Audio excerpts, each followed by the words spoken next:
Disappointment, embarrassment, the list goes on. I didn't win the Olympic silver, I lost gold. I'm sorry for letting you all down. Olympic silver medal it is. I never want this feeling again. I just want to take this time to thank all. I appreciate every single one of you. All your messages and support has gone a long way. I want to thank God, also West Midlands and Great Britain. See you soon. Bro, I don't know what accent that was, but this is what Benjamin Whittaker said after he lost the final of the Olympics, which he lost pretty comfortably in my scorecards and the judges' scorecards. I had him losing pretty much every single round, I guess. Everything maybe had the last round, but then it didn't really matter because the other guy won the first two rounds pretty comfortably. The second one was a bit closer, but I still edged it towards him. So in terms of Ben lost this, silver medal obviously still good. He's saying that it's not good enough or whatever. It's just, I don't know whether he's just saying that to make himself look like he's mad mentality type, or whether he's probably genuine that he lost. Maybe it's a bit of both. But at the end of the day, I'm more gonna talk about how I feel like his pro career is gonna go, and I'm gonna be honest.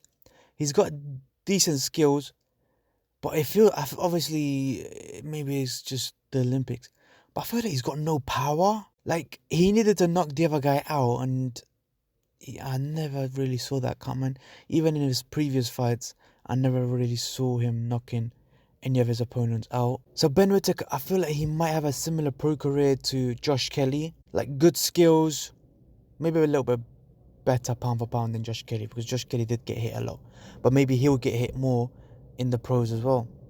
And he did win silver. Josh Kelly was just an Olympian. This guy is a silver medalist in the Olympics. So obviously he's higher level. Josh Kelly was 24 when he went to the Olympics. He's 24, but obviously he's won the Olympic silver medalist. So I don't know, because if you look in the years gone by, gold medalists, silver medalists, they don't really do that well in terms of coming from Britain. They don't really do that well in the pro ranks.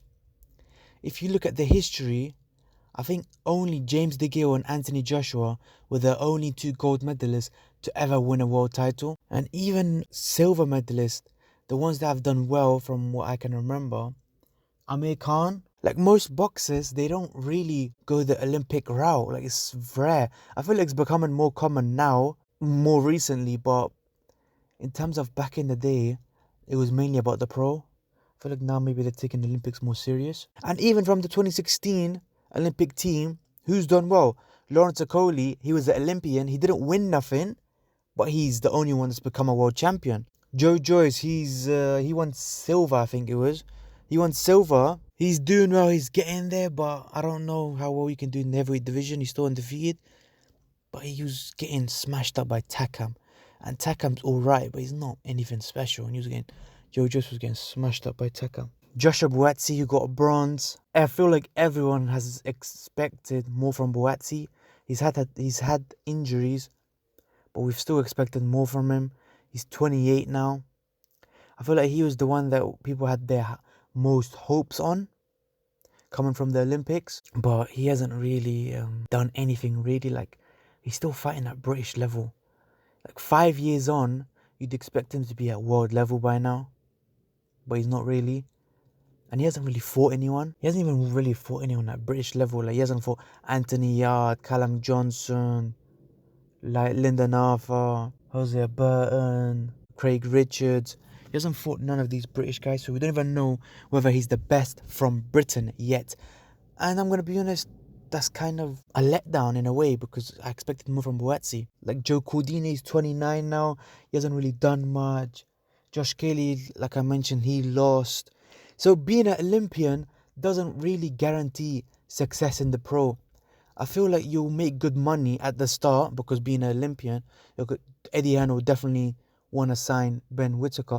At the end of the day, Ben Whittaker will get the opportunity. Like Eddie Hearn will 100% come to him and say, yo, I want to promote you. Frank Warren will as well. It's not like he won't have options. Obviously, he will have options. Now it will just be down to him whether he's good enough.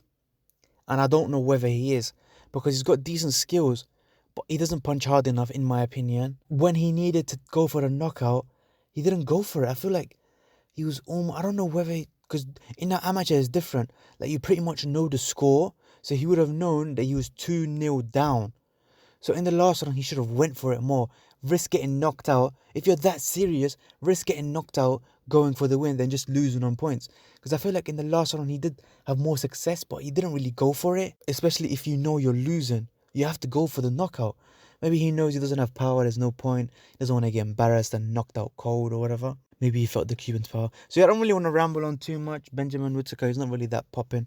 So I probably won't get that much views anyway. So comment down below you lot's thoughts on how you think Ben Whittaker will do as a pro. And yeah, comment, subscribe for more bollocks, and peace.